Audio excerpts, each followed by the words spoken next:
Hello and welcome to the Mr. Brown podcast, where I reflect on my ongoing experiences as a teacher, with a special focus on mental health.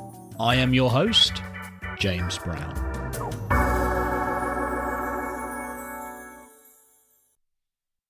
Salutations.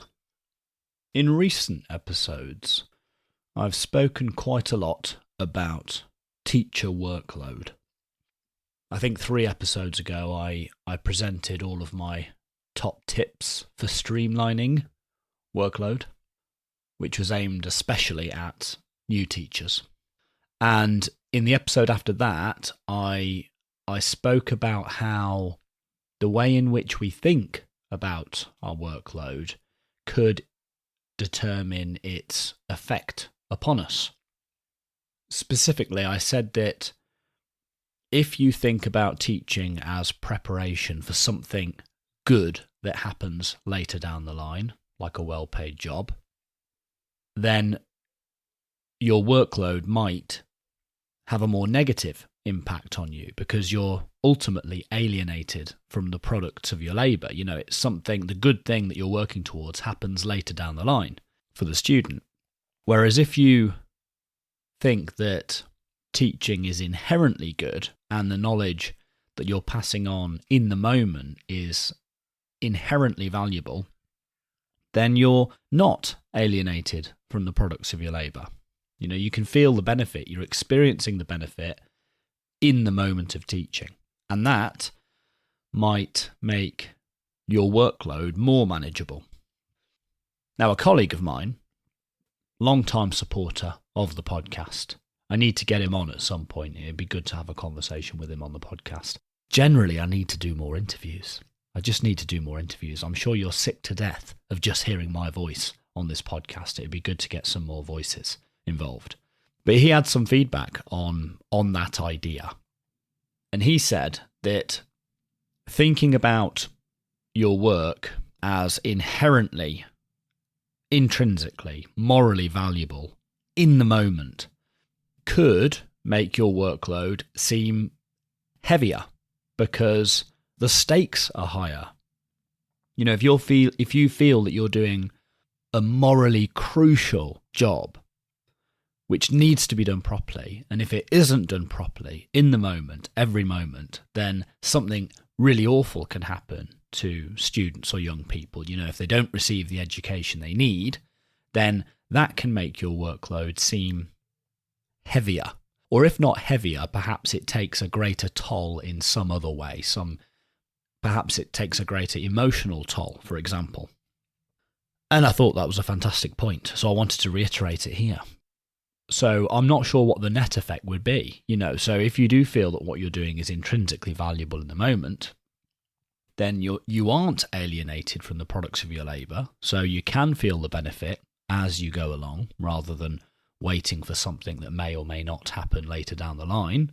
So that's a good thing. But on the other hand, my colleague is completely right. If that's how you think about your work as a teacher, then the stakes are much higher, and so it can perhaps take a much greater toll in some other way. So very interesting. If you've got any thoughts about that, please do let me know. And like I said, I'll try to get this colleague on at some point and, you know, he can explain it in his own words. Now today, there were 2 new things I wanted to discuss.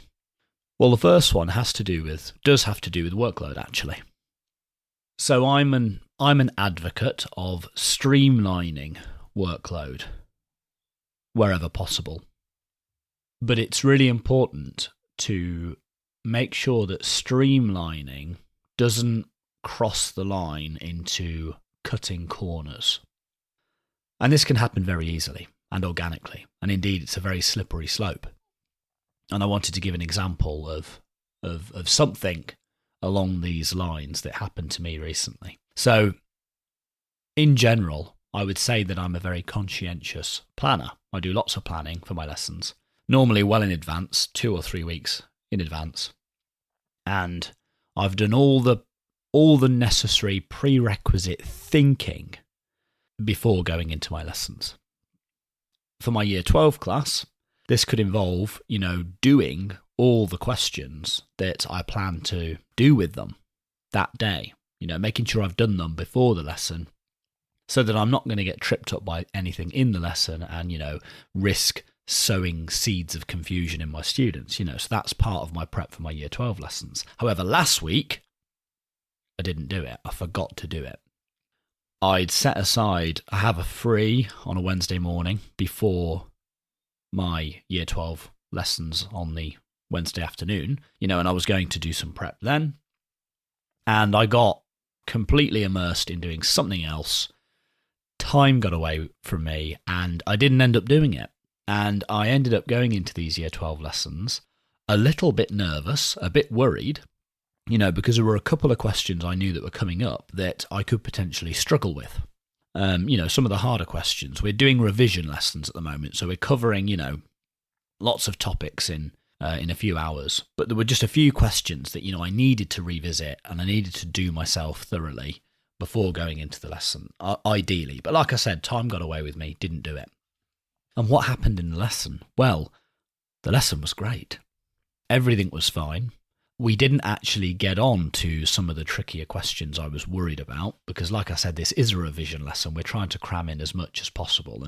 And some of those extension questions, let's say, have to be left for students to have a go at home. Just didn't have time for them. We had to, focus on the more basic concepts. And it was great. I felt we got through a good amount of work. There was a good amount of discussion. It was a good revision lesson all round, and it was fine. So that's great, isn't it? I mean, I did less work preparing for that lesson, yet the lesson was just fine. No problems. And so, what's the appropriate reaction to this? Maybe, this is one type of reaction, and this is the slippery slope. Maybe I don't need to prepare as much or as conscientiously for my lessons anymore. I basically forgot to prepare for this one and the lesson was great. So maybe now I'll be less likely to prepare for future lessons. That could happen. And I believe that is the slippery slope. This sort of thing doesn't need to happen too many times before you start to think, well, I don't need to do much preparation at all. These lessons are going just fine. But then all of a sudden you find yourself being a teacher who does next to no preparation at all, and things will start to suffer.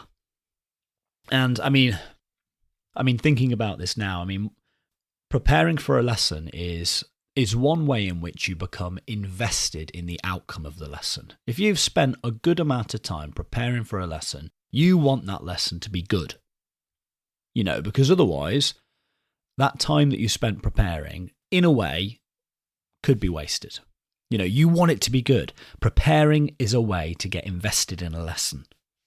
And so when you're in the lesson, you're still working hard for the lesson to be good, because you want that preparation time to have been time well spent.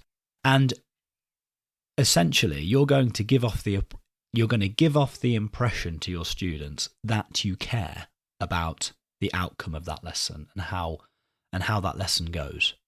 So, this wasn't a preconceived idea, by the way. I'm making this up on the fly, so I'd be very interested to hear your thoughts on this, but it kind of makes sense to me.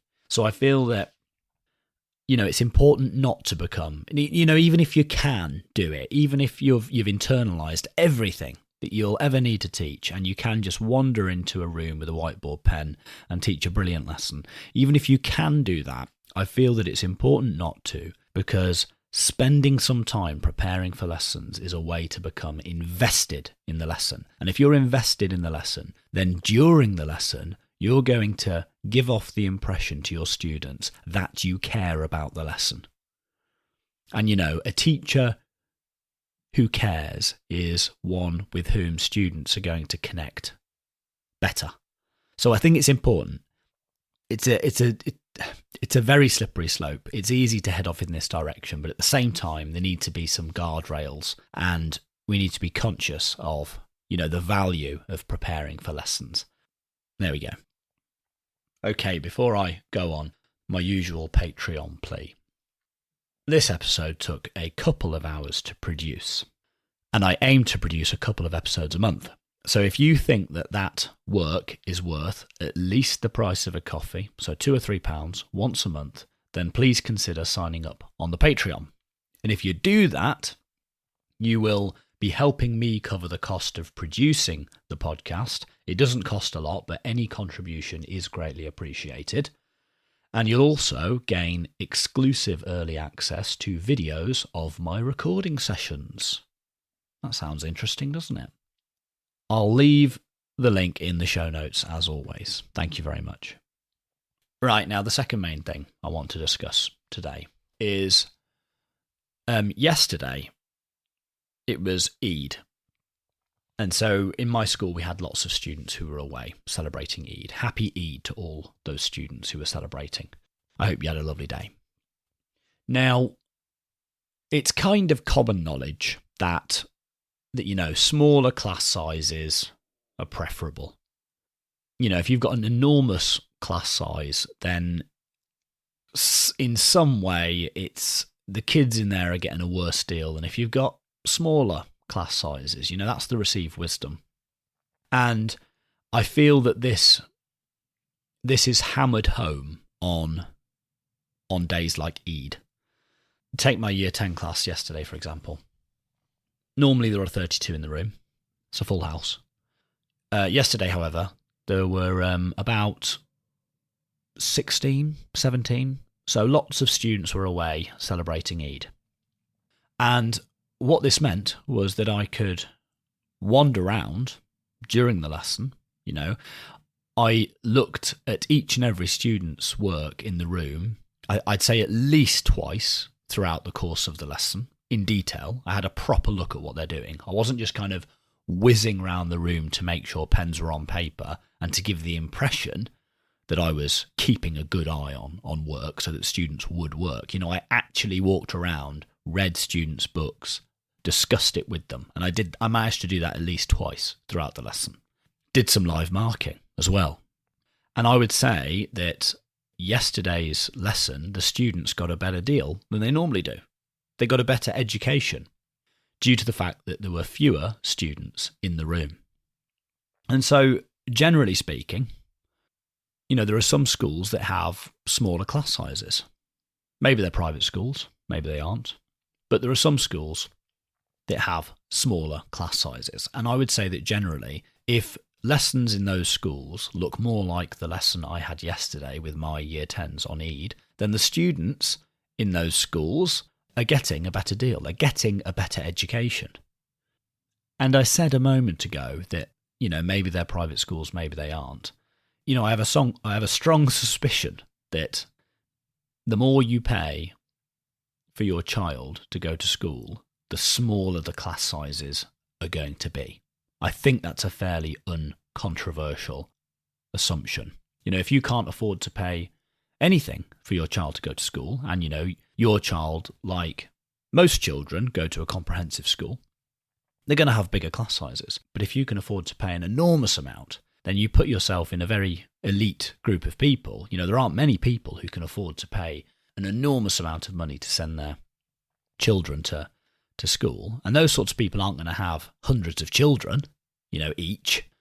So naturally, the class sizes in those sorts of institutions, those sorts of schools, are going to be much smaller. And those kids are going to get a better education just because their teachers can do the sorts of things that I was doing yesterday on Eid. And I'm straying into the political here, but I think it's important to say that these sorts of differences in practice crystallize inequalities, because children who get a worse education are likely to earn less over the course of their lives due to the fact that they've received a worse education. And therefore they'll be less likely to be able to afford to send their children to schools that have smaller class sizes. And then at the other end of the spectrum, parents with enough money to send their children to schools with very small class sizes, due to the fact that the class sizes are smaller, there are more teachers to go around, their children are going to receive a better education and, as a result, earn more money over the course of their lifetime and be in a better position to send their own children to schools with smaller class sizes. So these sorts of practices, these differential practices across schools, comprehensive and private, say, they perpetuate and crystallise and compound these inequalities. If we're aspiring to live in a world where all children have equal opportunities, then the ratio between teachers and students should be consistent in every class across the country. I'm rambling now. I'm really rambling, but I just thought it was worth stressing, worth highlighting. And recently there was a lot of discussion around how private schools have had their tax exemption status removed. So now private schools are paying more tax. And if that additional money raised is going to be funneled straight into comprehensive education, that sounds great to me. We can redistribute some of the resources and hopefully balance out this ratio a little bit between staff and students. Anyway, there you go. A bit of a ramble at the end there for you. I hope you have had a lovely couple of weeks, and I'll check in again in a few weeks' time. If you enjoyed this episode, please spread the word in person and on social media. You can follow me on Twitter at Mr. BrownPod or email mrbrownpod@gmail.com. Please subscribe, rate and review in your directory of choice. Please also consider becoming a patron at patreon.com/Mr. BrownPod and helping me cover the cost of producing the podcast. Thank you, and talk again soon.